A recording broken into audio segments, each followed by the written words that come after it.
Hey folks, back again. Wanted to give you an update on where things stood with the trigger. I don't know if you noticed, but I actually mounted this incorrectly yesterday.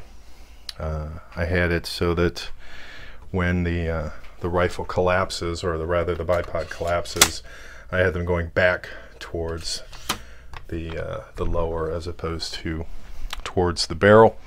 So that was a minor fix, easy quick fix, just rotated that. You also notice there's a different trigger in here now,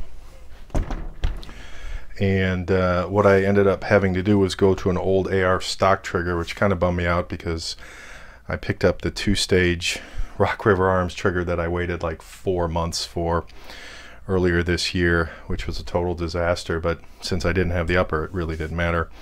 But now that I have a different standard trigger in there, and I've adjusted things as much as possible, things actually work. I've played with a number of options to get this very rough bolt because of all the coatings inside the upper receiver and the bolt itself, because it's essentially brand new, to try and get it as smooth as possible. Obviously it's going to be a rougher route just because it's not jeweled. It is an anodized coating and it's new, so it hasn't been broken in. But things are now working, and what I'll probably do is look for some type of trigger, a higher end single stage AR, standard AR trigger, simply because of needing to have the same shape for the vendor's heavy hammer to hit that firing pin and make things go boom. So all is well, at least for right now. The next addition will be the scope ring mount, and I bought a one-piece riser for that.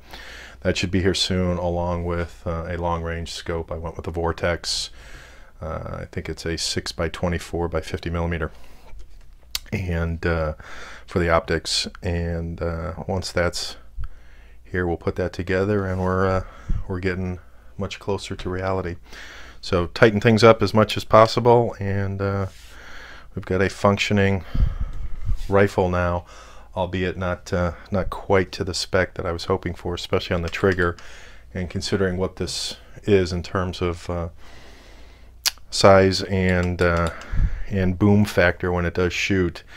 I don't want a gritty surprise when I'm pulling trigger, and I don't know if you can see that. In fact, let me zoom in a little bit there.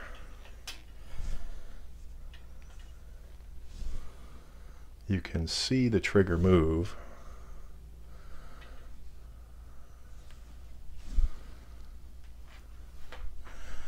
So I don't know if you can. There's like a stage, and notice it doesn't go forward, and then, but watch,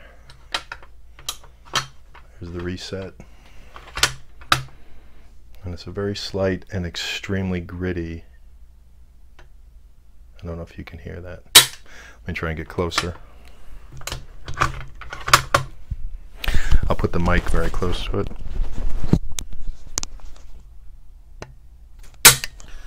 So it's essentially a janky two-stage, pseudo two-stage. It's a single-stage AR trigger that, for whatever purposes right now, due to the grittiness, is essentially giving me 2 stages.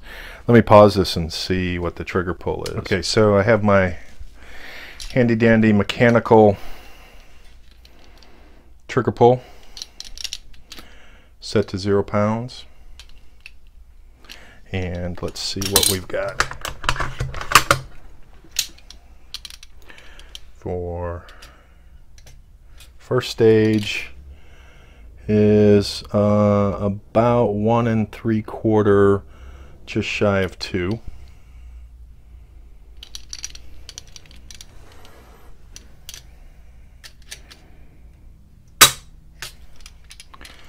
with a total of, actually that's not so bad, 2 and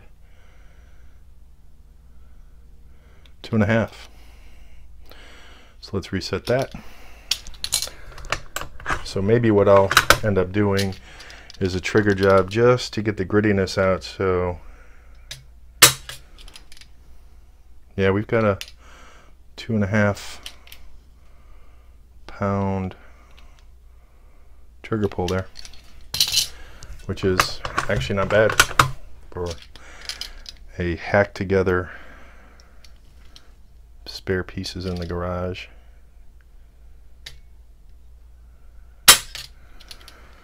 So if we've got, again, pretty consistent 2.5. So if we've got a 2.5 trigger pull, 2.5 pound trigger pull, and that first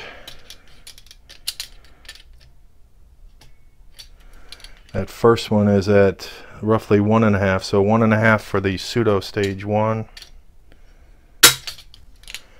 and yeah, pretty consistent. So much lighter than the 2-stage I had in there.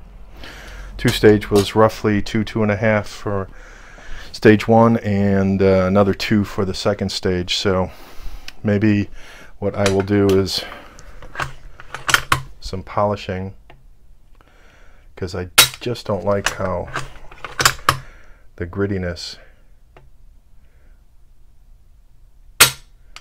of how that feels.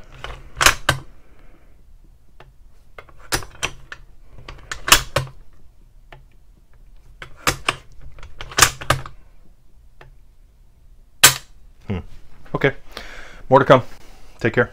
Hey folks, Reloading Bench back with you once again.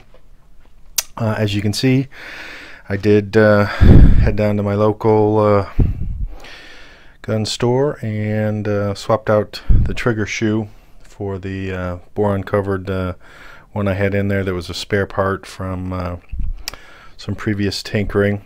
And what I did was I took that particular shoe, sanded, polished that, took some grit off of both the hammer, looked online for some videos to see what I could do, and I have this down to a very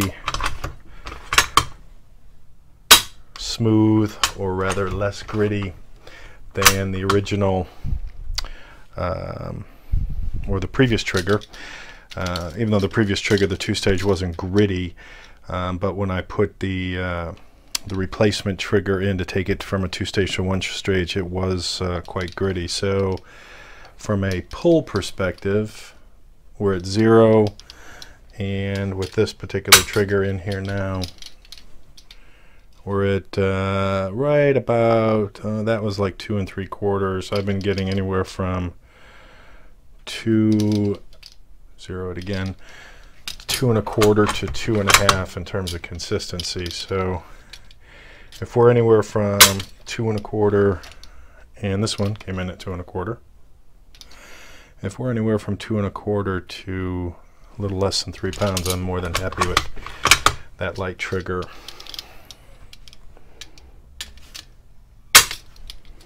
And this came in again at just over here, over just at 2.5-ish.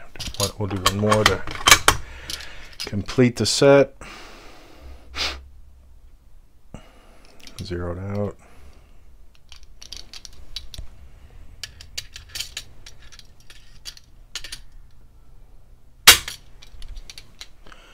And that one came in at 2 1/4. So 2 1/4, 2.5. I think that's quite nice. It doesn't have any grittiness. You could say that there's one little catch right before, right there, but at 2 1/4, 2.5 pounds, I think we're good. So I'll call that trigger a wrap.